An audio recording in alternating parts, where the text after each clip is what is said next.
Doctor Sushant Haldar নিজে doctor, তার একটা সন্তান সেও এমডি করেছে, আর একটা মেয়ে ডাক্তারি করে, আর একটা ছেলে তার ডাক্তারি পড়বে।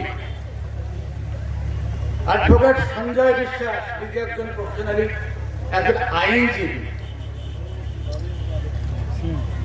আশিস প্রধান, যার নামের সঙ্গে জোড়া আছে প্রধান, সত্যিকারে সে আমাদের জাতির প্রধান।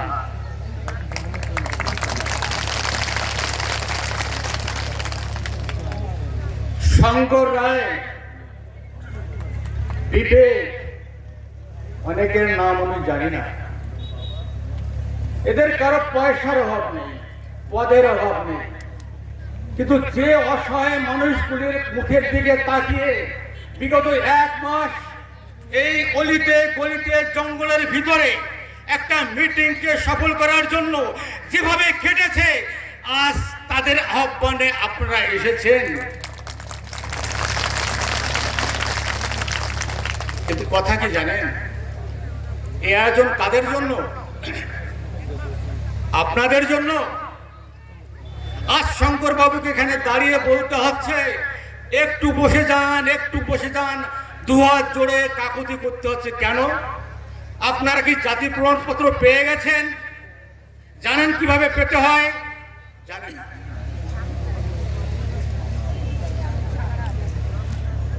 আপনারা জানেন না? আজ ভারতে উৎপাস্ত বাঙালিদের জাতীয় জীবনে ভয়ঙ্কর বিপর্যয় নেমে এসেছে।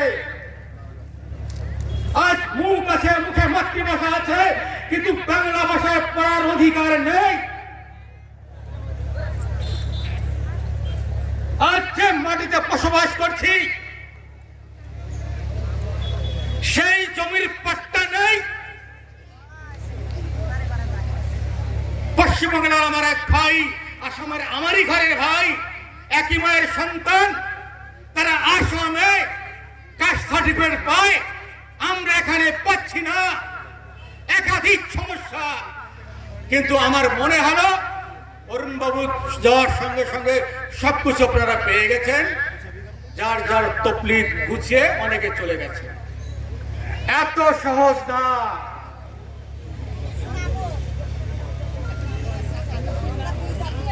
খুব কঠিন লড়াই। এই লড়াই আমি আজকের না, 20 থেকে 25 বছর লড়াই করছি। আপনাদের দাবি রাখতে গিয়ে, নাগরিকত্বের দাবি রাখতে গিয়ে আসামের 19 মাস আসামের মানে কারাগারে বন্দী ছিলাম। তাদের মুখের দিকে তাকিয়ে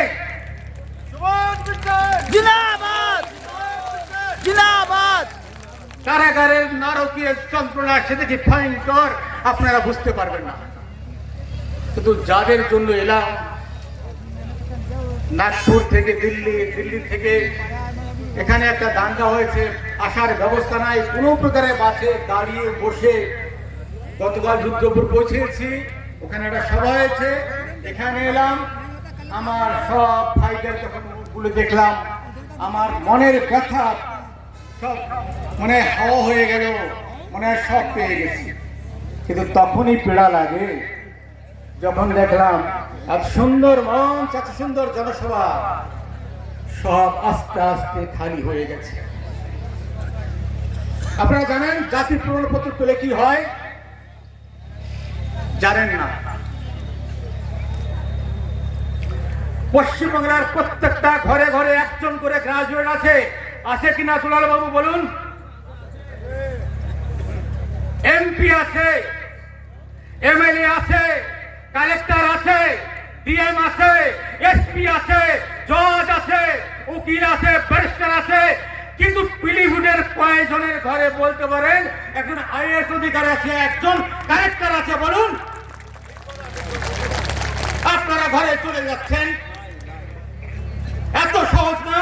যদি এত সহজে জাতি প্রমাণপত্র হয়ে যেত, তাহলে সুবোধ বিশ্বাসকে এই 20 বছর আন্দোলন করতে হতো না, জেলে যাওয়া লাগতো না, চিঠি লিখতাম, ঘরে ঘরে পৌঁছে যেত।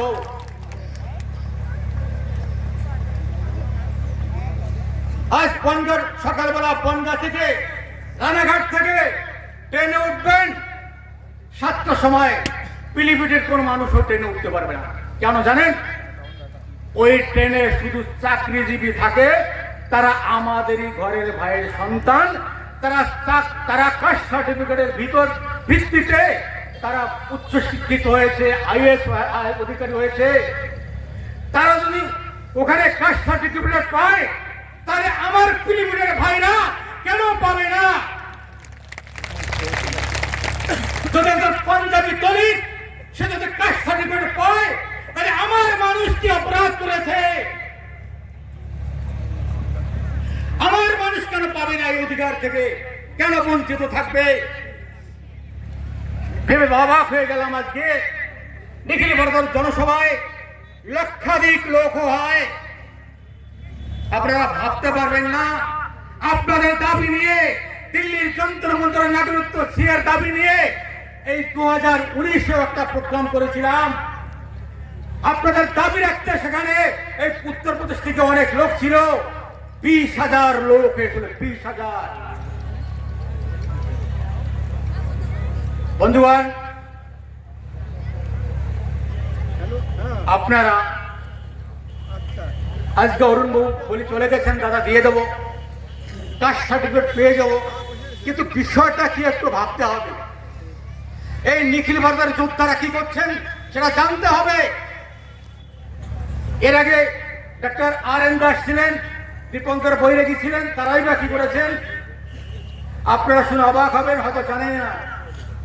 2015 সালে মুলায়ম সিং সরকার অত্যাধিক যারা পিছড়ে সমাজ, এরকম 12টা জনজাতিকে তারা সূচিবদ্ধ করে কাস্ট সার্টিফিকেট দেওয়ার জন্য।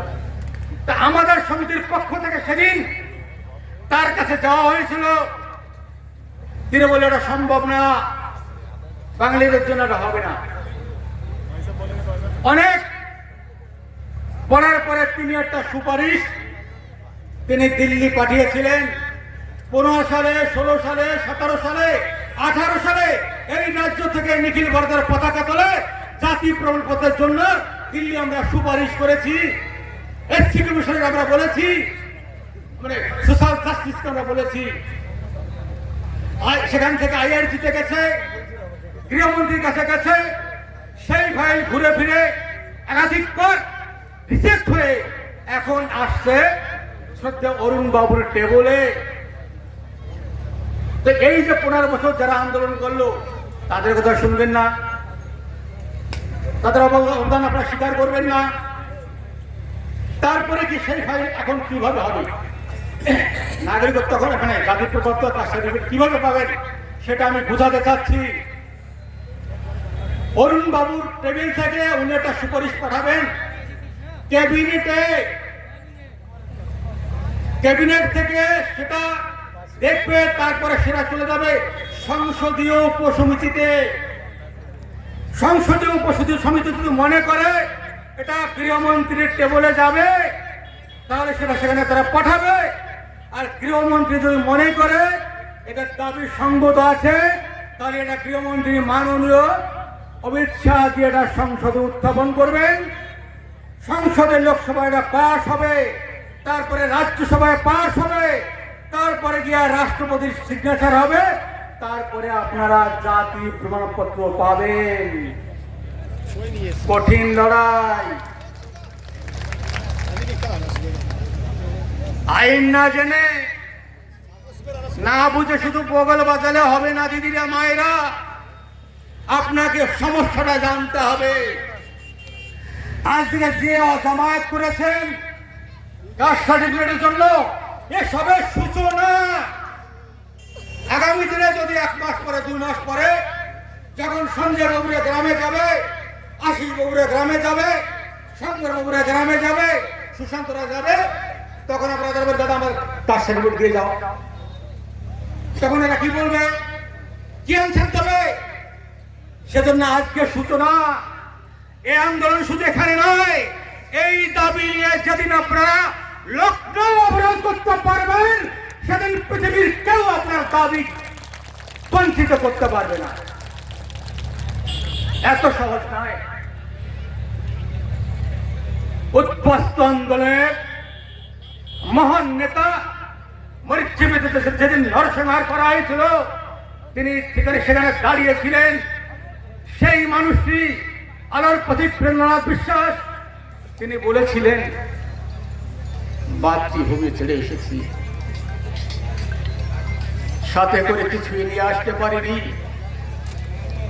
শুধু মায়ের দেওয়া মুখের ভাষাটুকু কেড়ে নিয়ে এসেছি।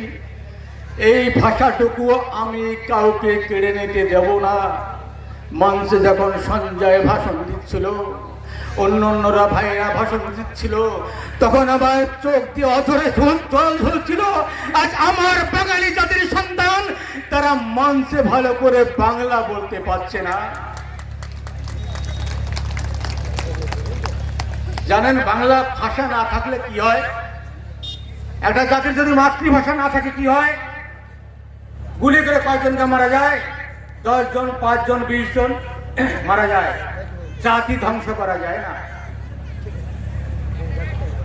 আপনাদের সময় আছে তো স্যার, 2 মিনিট বল থাকতেও।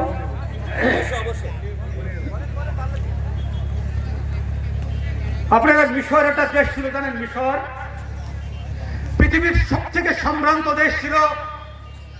শিক্ষা, অর্থনীতিতে, বিজ্ঞানের যুক্তিতে তারা ছিল বিশ্বের একমাত্র দেশ। সেই দেশের উপরে আরবের কুদৃষ্টি পড়ে। আরব মনে করল যদি এই দেশটাকে আমরা হাসিল করতে পারি, তাহলে আরবের ভৌগোলিক সীমারেখা বেড়ে যাবে, আমরা শক্তিশালী হব। রাতের অন্ধকারে আরব মিশরের উপরে আক্রমণ করে, মিশর জয় করে। তারা একটা কৌশল করেছিল, তারা মিশরে গিয়া কোন একটা মিশরীয়কে তারা হত্যা করেনি। তারা প্রথমে গিয়া মিশরীয়দের যে জাতির ভাষা, মাতৃভাষা, সেই কপ্টিক ভাষাটাকে তারা শিক্ষা প্রতিষ্ঠান থেকে তারা বন্ধ করে দেয়। তারা মিশরী যারা, তারা মনে করলো আমরা পরাধীন হয়ে গেলাম, আমাদের তো হত্যা করছে না, চাকরি যাচ্ছে না, আমরা এমপি আছি, এমএলএ আছি, তাহলে আর অসুবিধা কি? কিন্তু ধীরে ধীরে কালের অবর্তমানে সেই মিশরের 100 বছরের পরে সেই কপ্টিক ভাষা হারিয়ে মিশরীরা পৃথিবী থেকে লুপ্ত হয়ে গেছে। আজ বাঙালিদের লুপ্ত হওয়ার সময়। আর যদি মাতৃভাষা বাঁচানো যায় তাহলে কি হয় জানেন? আপনারা ইসরায়েলি ইহুদিদের কথা শুনেছেন, মাত্র কয়েক লক্ষ মানুষ, তারা একটা দেশের আবিষ্কার করেছে। তারা কোন সময় প্যালেস্টাইনে থাকতো, সেখান থেকে বিতাড়িত হয়ে তারা জার্মানে গিয়ে বসবাস করে। হিটলার তাদের উপরে অত্যাচার করে, শোষণ করে এবং গ্যাস চেম্বারে ভরে 60,000 ইহুদিকে নির্মমভাবে হত্যা করা হয়।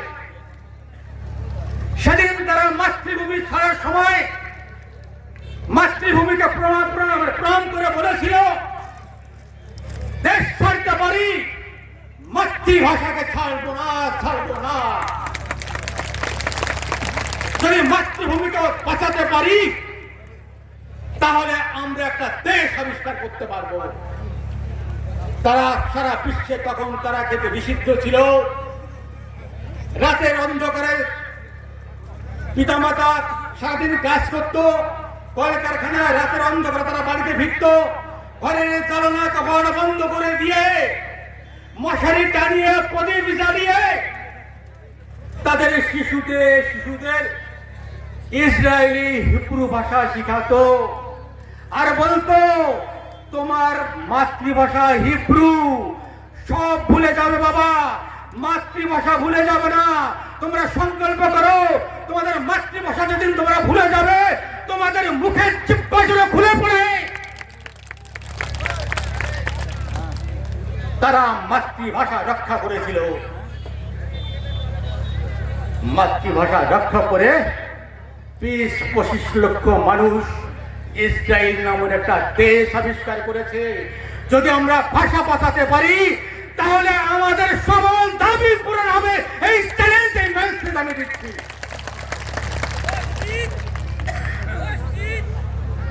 বন্ধুগণ, আমি পড়াশোনা চিন্তিত, ব্যথিত।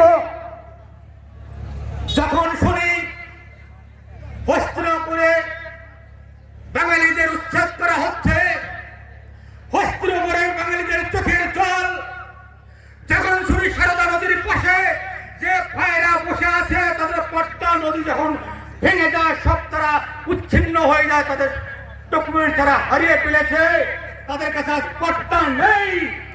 আগামী দিনে যদি সরকার কোনো নোটিশ দেয় 10,000 লোক এখান থেকে উচ্ছেদ হবে, সেই ভাইদের কি হবে? উত্তরাখণ্ডে আপনারা শুনেছেন নোটিশ দেওয়া হয়েছে, উড়িষ্যায় নোটিশ দেওয়া হয়েছে। আজ আমার উত্তরপ্রদেশ, উত্তর ভারত মিলিয়ে প্রায় 25 লক্ষ উদ্বাস্তু বাঙালিরা এখানে বসবাস করে। ভারত সরকার তাদের পুনর্বাসন দিয়েছে, অর্ধেক মানুষ পুনর্বাসন পেয়েছে, বাকি মানুষ পুনর্বাসন পায়নি। তারা বনের ভিতর, নদীর পরে বাঘের সঙ্গে লড়াই করে, জানোয়ারের সঙ্গে লড়াই করে, হাজারো মানুষের বলিদানের পরে তারা সুন্দর একটা ঘর করেছে। তাদের যদি উচ্ছেদ করা হয়, এই মানুষগুলো যাবে কোথায়? বস্তির উপরে উচ্ছেদ করা হচ্ছিল, এনজিটি থেকে নোটিশ দেওয়া হয়েছিল। সেদিন এই কুলাল বাবুও ছিলেন, সে আমার হস্তিপুরের ভাই ভাইদের পিছনে আমরা দাঁড়িয়েছিলাম, মাননীয় মুখ্যমন্ত্রীর সঙ্গে আমরা যোগাযোগ করেছিলাম। আজ নিখিল ভারত ছিল বিদায়, আজ হস্তিপুরের বাঙালিরা এখানে বুক খুলিয়ে বসবাস করছে।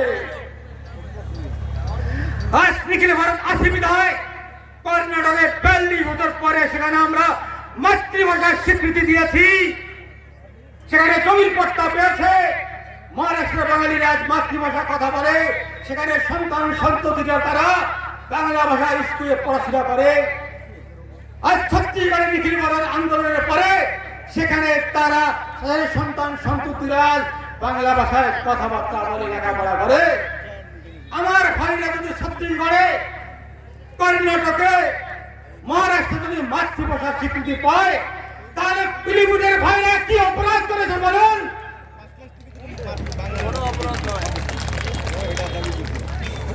আপনারা যদি সাথে থাকেন, এই মঞ্চ থেকে অঙ্গীকার করছি, জাতির স্বার্থে জেলে গিয়েছি, একবার নয় শতবার জেলে যাব, আন্দোলন করবো, লাঠি খাবো, তবু সুবোধ বিশ্বাস পিছু হটবে না, তবু আশিস প্রধান এরা আপনাদের পাশে থাকবে, সুশান্ত বাবু থাকবে, এখানে আছেন আমার বাবা সঞ্জয় অ্যাডভোকেট, আপনাদের পাশে থাকবে, শঙ্কর রায় এরা আপনাদের পাশে থাকবে। বন্ধুগণ, আজ এই পরিস্থিতির জন্য দায়ী কি জানেন? আজ আমাদের ভাষা নেই, আজ আমাদের গাছ নেই, আজ আমাদের মাতৃভাষা নেই, আজ নাগরিকত্ব নেই। একটা মাত্র কারণ কি জানেন? আমরা মাতৃভূমি হারিয়েছি। কিন্তু মজার বিষয়, বাংলাদেশের স্বাধীনতা আন্দোলনে 30 লক্ষ মানুষ বলিদান দিয়েছে। সেই বলিদানে আমার মানুষ 25 লক্ষ লোক নিহত হয়েছে। আজ আমার মানুষের শহীদের উপরে, ভিতের উপরে আজ বাংলাদেশ আবিষ্কার হয়েছে। আমরা পাকিস্তানের সৈনিকদের সঙ্গে যুদ্ধ করে, বাঘের সঙ্গে যুদ্ধ করে, বিড়ালের সঙ্গে, বিড়ালের ভয় পেয়ে বাংলাদেশ থেকে আমরা চলে এসেছি, পাকিস্তান থেকে। সেই পাপের প্রায়শ্চিত্ত আমাদের করতে হচ্ছে। সেজন্য বলি ভাই, আমার মায়েরা, আর কিছু হোক বা না হোক, একবার ভুল করেছি, জীবন যায় যাবে, যে যেখানে আছেন এই মাটি আমাদের আঁকড়ে রাখতে হবে।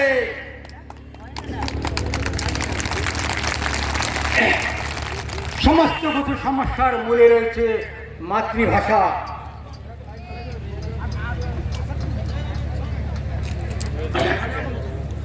যদি মাতৃভাষা না থাকে তাহলে তো সবই সমস্যা মিটে গেল, আমাদের মানে সমস্যা হয়ে গেল। মাতৃভাষা রক্ষা করতে হবে। আর এই জন্য বলতে হয়, মাটিতে কি চিনুন বুঝুন। যদি মাটি না থাকে তাহলে কি হয়? রাষ্ট্র শক্তি থাকে না, নাগরিকত্ব থাকে না, কাস্ট সার্টিফিকেট থাকে না, জাতি প্রমাণপত্র থাকে না। সেজন্য মাটিকে রক্ষা করতে হবে।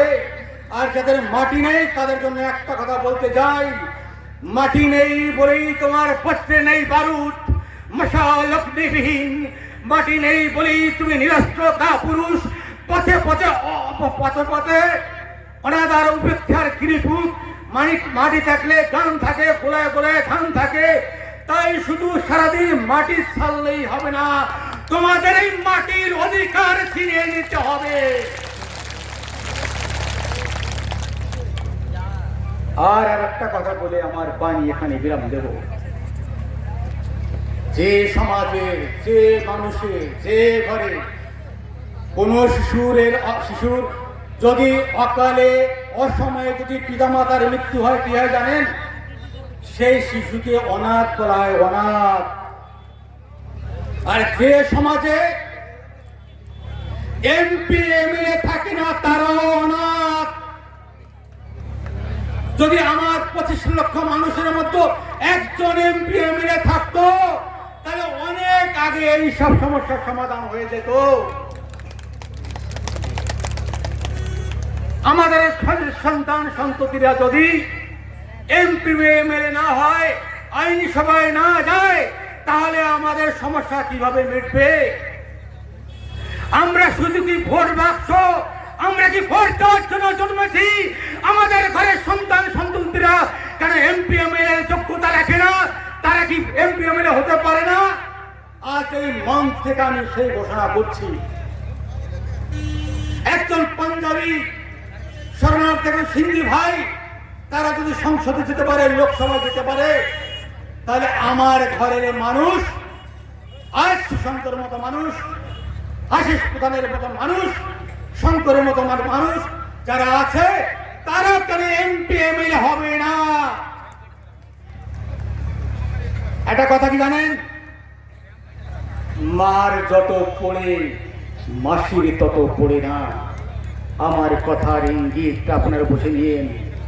আমি কাউকে ছোট করছি না। যে সমস্ত স্থানীয় এমপি আছে, এমএলএ আছে, তারা আমাদের জন্য করছেন, কিন্তু সংবিধানে আমাদের যে রাইটস দেওয়া হয়েছে, সে মতো আমাদের যেমন অধিকার দেওয়া হোক, আমাদের জনপ্রতিনিধি নির্বাচিত হওয়ার অধিকার দেওয়া হোক। कुछ लिखा है?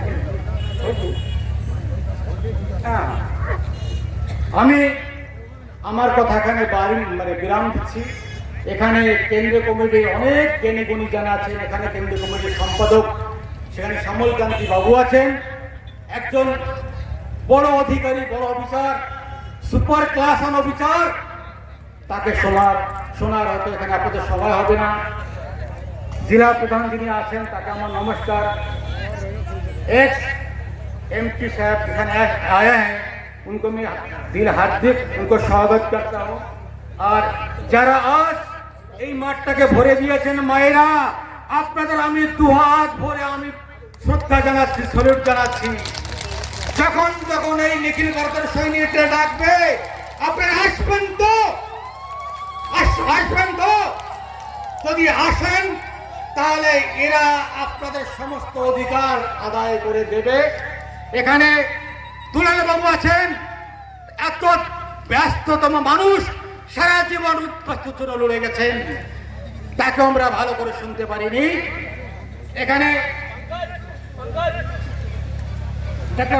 আমার পিছনে আছেন, প্রাক্তন প্রেসিডেন্ট, তার অনেক অবদান আছে, তাকে আমার শ্রদ্ধা। এখানে অনুকূল বাবু আসেন নাই। আমরা কোনো বিভেদ রাখবো না, বিভেদ করেই আমাদের সর্বস্ব কেড়ে নিয়েছে, আমরা রণনীতি বুঝে গেছি। যে যা করি না কেন, আমরা সংগঠিত থাকবো, এই সংকল্প নিয়ে আমি বিদায় নিচ্ছি। নমস্কার।